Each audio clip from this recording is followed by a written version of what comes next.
ঝটপট অল্প মশলা আর অসাধারণ টেস্টের একটি মাছের রেসিপি আজকে নিয়ে এসেছি আপনাদের সামনে।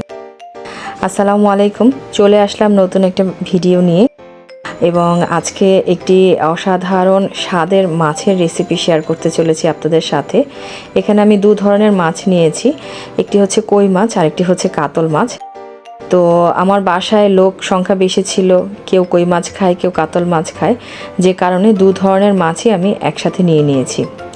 তো মাছগুলোকে আমি মশলা দিয়ে ম্যারিনেট করে নিয়েছিলাম এবং মশলা হিসেবে নিয়েছিলাম আদা, রসুন, জিরা আর হচ্ছে কাঁচামরিচ, শুকনা মরিচ, অল্প একটু সর্ষে, সব কিছু একসাথে ব্লেন্ডারে ব্লেন্ড করে আমি মাছের সাথে সামান্য সরিষার তেল এবং লবণ দিয়ে মাখিয়ে নিয়েছিলাম এবং সেই মাছের মশলাতেই আমি কিন্তু সবজিগুলোকেও মাখিয়ে নিয়েছি। আর সবজি হিসেবে আমি এখানে আলু, বেগুন আর টমেটো ইউজ করেছি।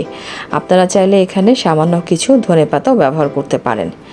সো একটি কলা গাছের পাতা লাগবে এই রেসিপিটা কমপ্লিট করার জন্য।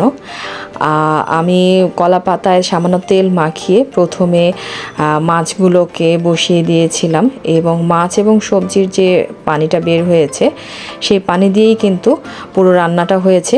অ্যাডিশনাল কোনো পানি আমি এখানে ইউজ করিনি। তো এটা হচ্ছে মিডিয়াম লো ফ্লেমে রান্নাটা করতে হয়।